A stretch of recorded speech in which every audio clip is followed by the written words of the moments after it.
Welcome back, everyone. Ready for another deep dive? Always. Today, we're going deep into a fascinating piece of American history. We're exploring W.E.B. Du Bois's The Gift of Black Folk. Oh, an excellent choice. And we're really going to focus in on his chapters about black labor and Reconstruction. Right, because those chapters really challenge a lot of traditional narratives about how America was built. Exactly.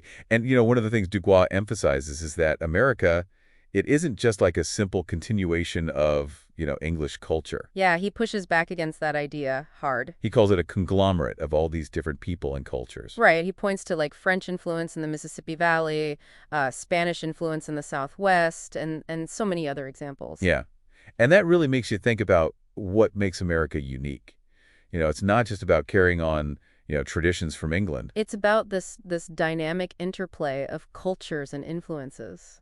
Exactly. And all of that leads to what we're going to be focusing on today, which is this often overlooked aspect of American history, and that's black labor. Mm-hmm. Du Bois really argues that it wasn't just important, it was essential. Absolutely. It was absolutely essential to building the nation. And he goes beyond just saying that. He gives all these specifics, how black labor built major industries. Right. Think about the crops that fueled global commerce, like tobacco, sugar, rice, cotton. I mean, those were the backbone of the Industrial Revolution. And they were all built on the backs of black labor. Right. Absolutely. And it's also really striking how he highlights the skilled labor involved, too. It's not just, working in the fields. Right. He talks about steamboat operators, barrel makers, inventors. It really challenges that stereotypical image, of black labor being solely agricultural. Exactly. And those inventors, they weren't just, tinkering around. They were making groundbreaking contributions. Right, like Norbert Rillieux. Yeah.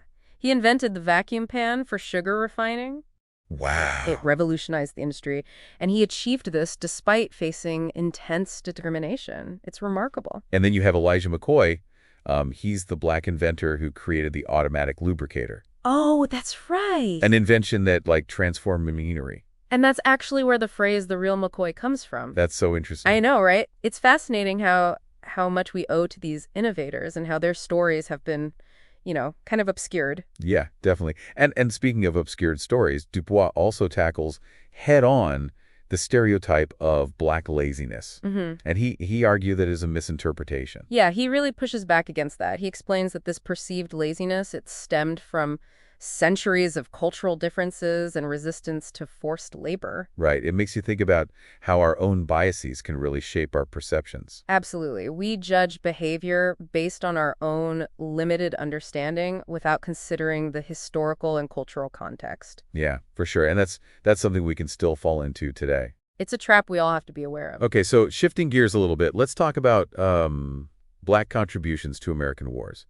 From the colonial era onward, black soldiers fought in every major conflict. Yeah, and what Dubois points out is that their motivations were complex. Right, they weren't just fighting for their country, they were also fighting for their own freedom and respect within that country. Exactly. It was a fight on two fronts, and you see this really clearly with someone like Crispus Attucks. Oh, right. He was a runaway slave who became like a symbol of the American Revolution. He even led the charge in the Boston Massacre. Wow.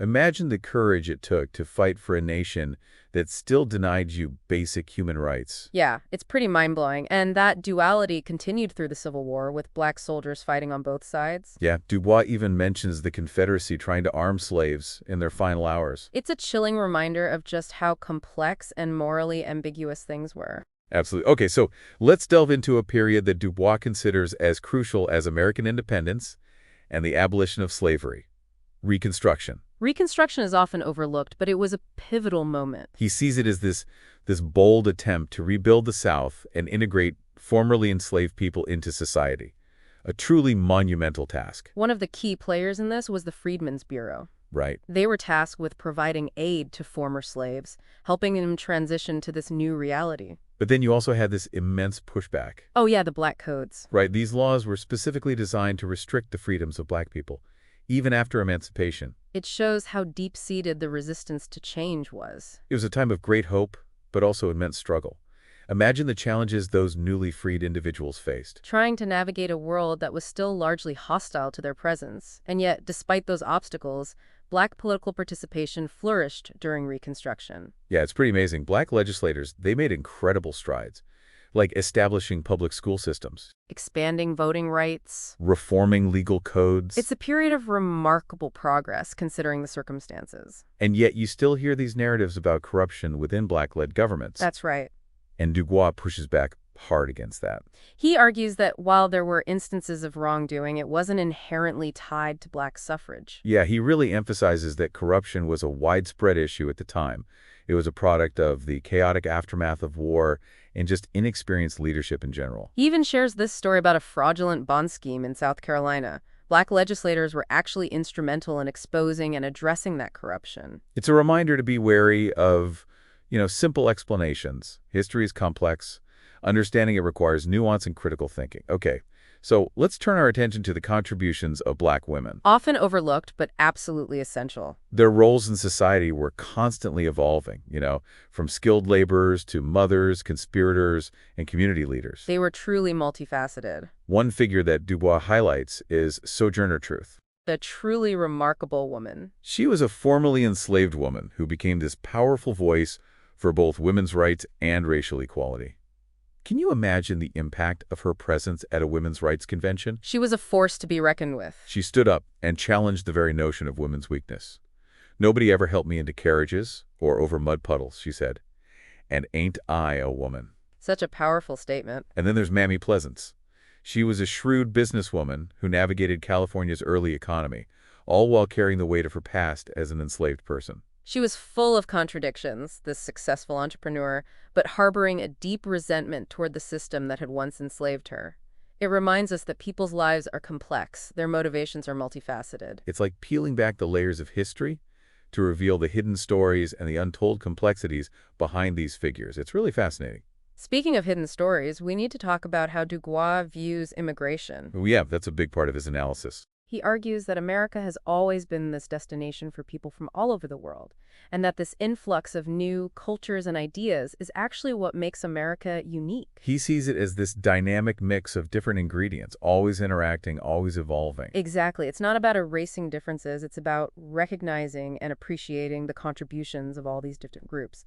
And he gets very specific about the history of immigration, going all the way back to the colonial era. Right, he talks about the influx of Irish and German immigrants alongside the English settlers. He even mentions Jewish merchants, French Huguenots, Swedish and Finnish colonists. It's incredible to think about how diverse the American population was, even in those early days.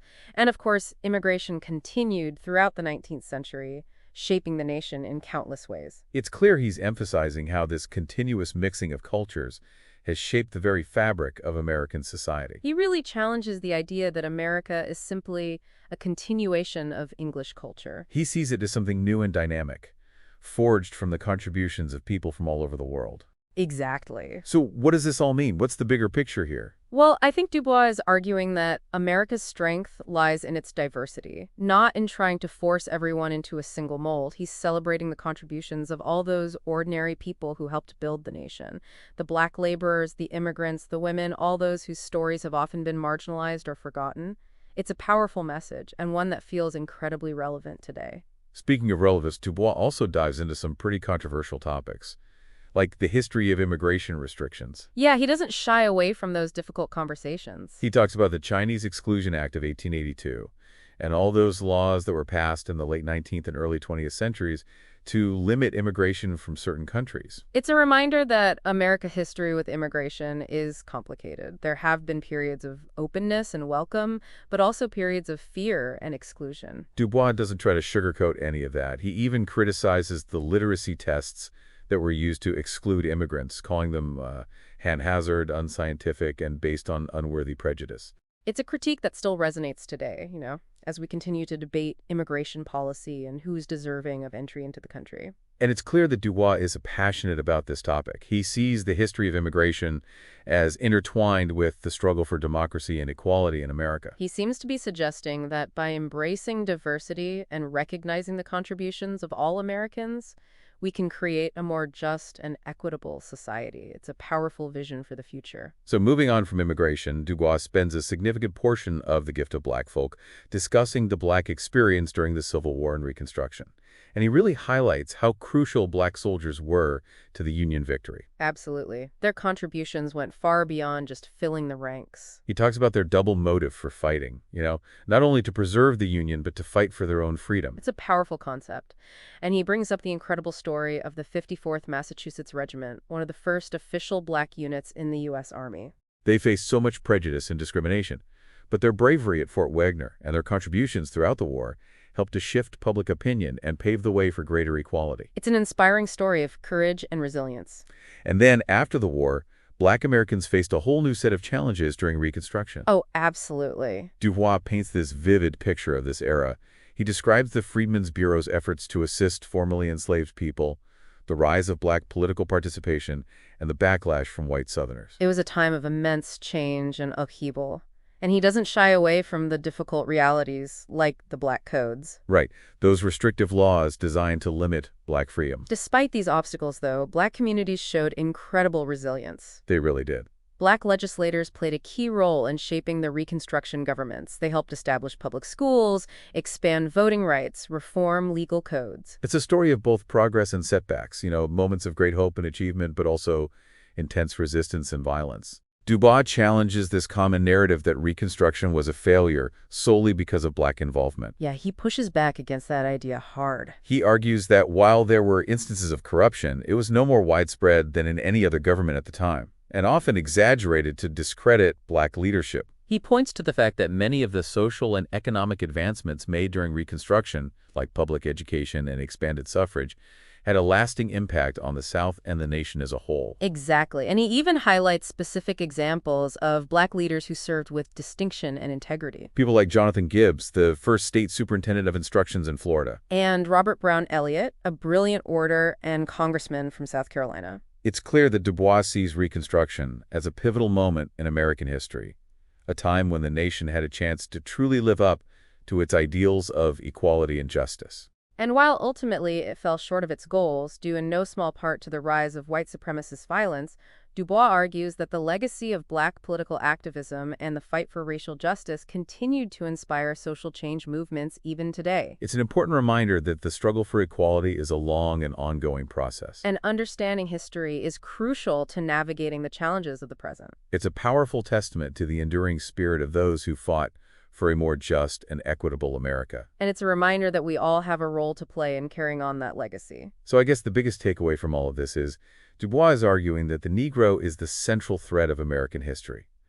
Understanding this perspective fundamentally changes how we view America's past and present. It forces us to confront uncomfortable truths about race, labor, and democracy. It's like we've been looking at this tapestry, but only focusing on certain threads. And Dubois is urging us to see the whole picture, the interconnectedness of it all. He's saying that you can't truly understand American history without understanding the black experience. It's not a side story, it's woven into the very fabric of the nation. And that's a perspective that's often missing from our textbooks and our national narratives.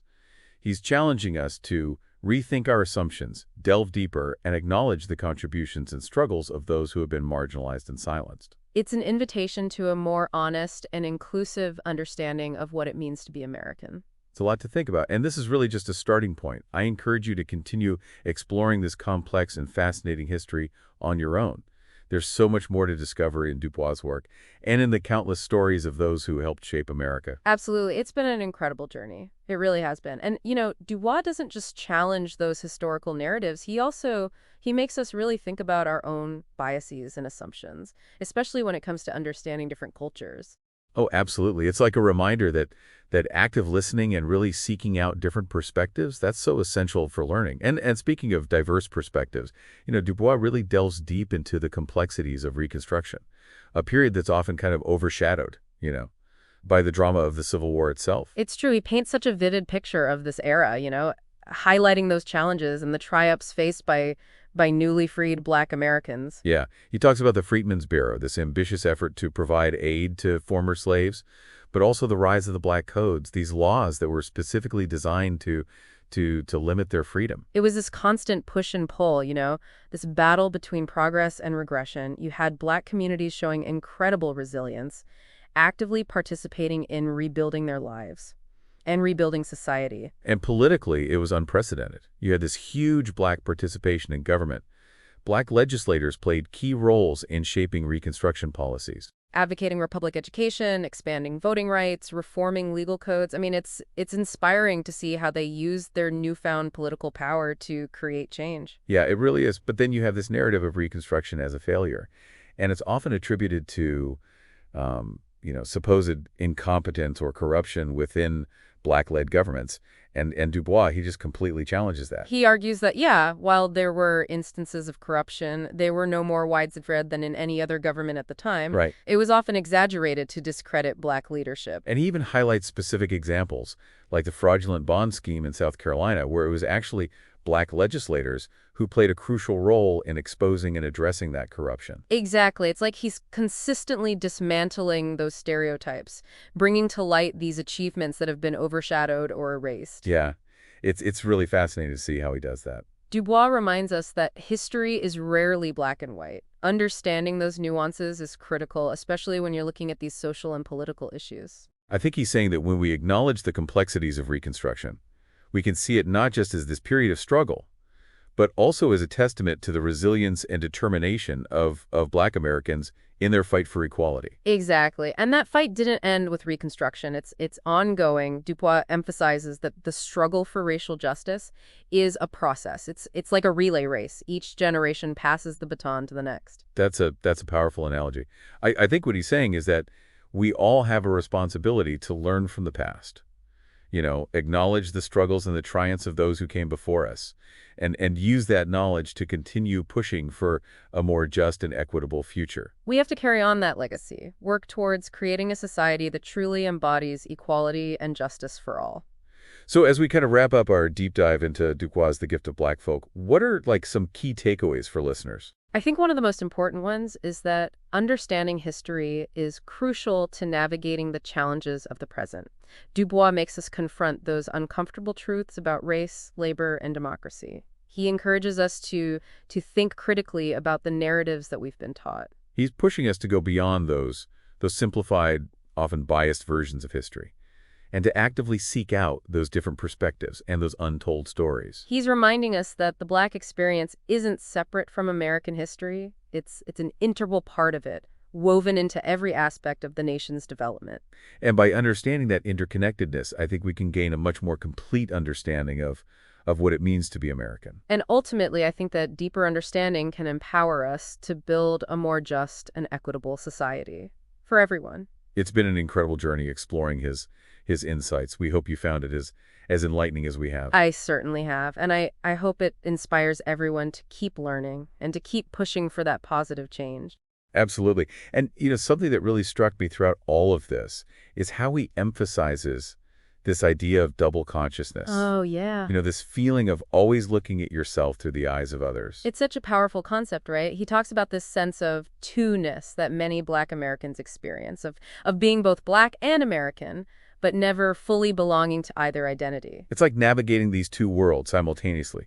You're constantly aware of how society views you, the expectations and the prejudices. And Du Bois, he argues that this double consciousness, it isn't just a personal experience. It's a product of those historical and social structures that perpetuate inequality. It's this burden that's been placed on Black Americans, forcing them to constantly code switch, to adapt, to prove their worth in a system that often devalues their experiences. It's a reminder that achieving true equality requires more than just legal changes. Right. It's a fundamental shift in societal attitudes and perceptions. It's about dismantling those deep-seated prejudices that fuel this sense of otherness. Exactly, creating barriers to full participation, to belonging. Du Bois challenges us to recognize that shared humanity, the experiences that connect us all, regardless of race or background. He really does. He's advocating for a society where everyone can embrace their full identity without feeling like they have to diminish or hide parts of themselves. It's a vision of a truly inclusive America,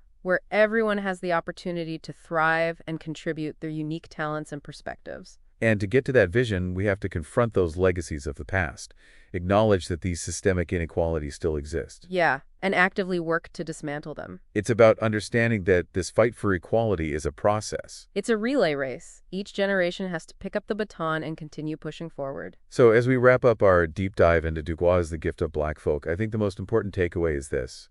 We all have a role to play. Absolutely. We have a role to play in shaping a more just and equitable future. It's about educating ourselves, challenging our own biases, and using our voices and our actions to advocate for change. Listening to and amplifying those voices that have been marginalized. Working together to create a society that truly values diversity and inclusion. And remembering that progress is possible, but it takes effort. It takes a willingness to challenge the status quo. It does. Thank you for joining us on this journey through Du Bois' work. We hope it's inspired you to continue exploring these themes and to engage in that ongoing conversation about race, equality, and justice in America.